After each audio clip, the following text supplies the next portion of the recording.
Hello friends, আশা করি সবাই ভালো আছো। আমিও তোমাদের ভালোবাসায় ভালো আছি। তো প্রতিদিনের মতো নতুন একটা ভিডিও নিয়ে হাজির হয়ে গেছি তোমাদের কাছে। দেখতেই পাচ্ছ ভর দুপুর, মানে এখনও বিকেল পুরোপুরি হয়নি। 3:50 ট্রেনটা আমি ধরবো, তাই 3:30টার সময় আমি বেরিয়ে গেছি। তো হঠাৎ প্ল্যান, হঠাৎ প্রোগ্রাম, তো কিছু করার নেই। মানে আমিও ছুটি পাই না, তো এবার হট করেই প্রোগ্রামটা করে ফেলেছি।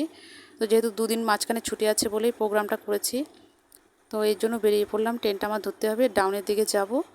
তো আর পাশ দিয়ে দেখতে পাচ্ছ সবুজে সবুজ, আর প্রচুর রোদ্রু। আমি ছাতা না নিয়েই বেরিয়ে পড়েছি, ভুলে গেছি ছাতা আনতে, কেননা এতটাই রোদ্রু। আকাশটা দেখতে পাচ্ছ খুব পরিষ্কার, খুবই ভালো লাগছে আকাশটা।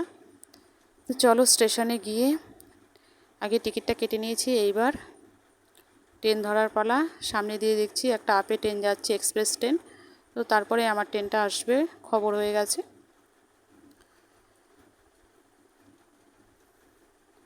তো বলতে বলতে আমি তোমাদের কাছে কিছুটা জায়গা স্কিপ করে গেছি। ট্রেন এসছে, আমি নেমেও গেছি। আমি চলে এসেছি কুন্তিঘাট, আমার দিদির বাড়ি। কুন্তিঘাট স্টেশনে দাঁড়িয়ে আছি। তো আমি ফোন করলাম দিদির মেয়েকে, ও বললো যে মাসি তুমি এখানে দাঁড়াও, আমি আসছি। কারণ এখান থেকে আমি, আমার দিদির মেয়ে, এরা দুজনে মিলে যাব আর এক জায়গায়। তো সেই জন্যই ও আমাকে বলছে বাড়িতে আর আসতে হবে না, তাহলে তুমি ওইখানেই দাঁড়াও। সেই বুঝে আমি স্টেশনে এক জায়গায় দাঁড়িয়ে রয়েছিলাম। তারপরে কী করলাম, হাঁটতে হাঁটতে চলে এসেছি। তো এদিকে দিদিরাও এসছে, আমরা টোটো ধরে সোজা চলে এসেছি বিড়লা মন্দিরে। দেখতেই পাচ্ছ মন্দিরটা কত সুন্দর। আর এইখানে সবাই ফটো সেশন করছে দেখছি, আর আমরাও কিছু কিছু পিক তুলে নিচ্ছি। খুবই ভালো লাগছে জায়গাটা, খুবই সুন্দর মনোরম পরিবেশ। আর রাধা মাধব আছে, হনুমানজি আছে, রামসীতা আছে, অনেক ঠাকুর আছে এখানে। আর বিশেষ করে কি এই জায়গাটা এতটাই সাইলেন্স, খুব ভালো লাগছে। তার জন্য ভিডিওটা ভালো লাগে লাইক কমেন্ট শেয়ার করে অবশ্যই একটা সাবস্ক্রাইব করে দিও, যাতে আরও ভালো ভালো ভিডিও আনতে পারি। আর এই দেখো খুব সুন্দর জায়গাটা, আমার তো খুবই পছন্দ হয়েছে। তোমরা যদি কেউ আসতে চাও কুন্তিঘাট নেমে সোজা টোটো স্ট্যান্ডে এসে বলবে বিড়লা মন্দিরেতে যাব, তাহলেই তোমাদের এখানে নিয়ে আসবে। 10 টাকা নেবে। খুবই সুন্দর জায়গাটা, নীরব, কি বলবো। তো দেখতে পাচ্ছ এরিয়াটা খুবই সুন্দর, খুব বড় যে এরিয়াটা তা নয়, আর খুব ছোটও নয়। তো আমি ভিডিও করছি, হাঁটছি, আর এদিকে ফটো তোলা হচ্ছে। খুবই ভালো লাগছে জায়গাটা, আমার তো খুব ভালো লেগেছে। দিদিও এসে বলছে খুবই ভালো লাগছে। বাট দিদি এর আগেও তো এসছে, যেহেতু দিদি বাড়ি এইখানে, তাও আজকে সবাই মিলে এসছে, সেটাই হলো কথা। আর হঠাৎ প্ল্যান প্রোগ্রাম, এর জন্য আরও বেশি ভালো লাগছে। হঠাৎ যে কোনো জায়গায় গেলে কি হয়, কোনো মানে প্ল্যান প্রোগ্রাম ছাড়া ভালোই লাগে যেতে। আবার দু এক সময় অনেকে যেতে চায় না, বাট এরকমই যাওয়াটা আমার মনে হয় খুবই ভালো লাগে।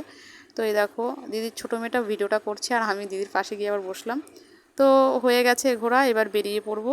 আমি বেরিয়ে গেছি আগে।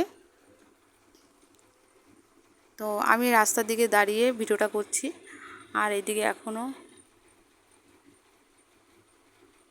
এক সাইডে আবার চলে আসলাম দিদির সাথেই।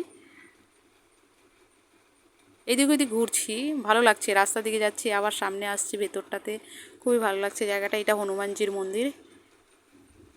আবার হনুমানজির মন্দিরটার দিকে গেলাম। এখানে একটা কৃষ্ণচূড়া ফুল গাছ, খুব ফুল ফুটেছে, খুবই ভালো লাগছে। আর পাঁচিলটা অনেকটাই উঁচু, দেখো নিচে দিয়ে ঘাসগুলো খুব সুন্দর সাইজ করে কেটে দিয়েছে।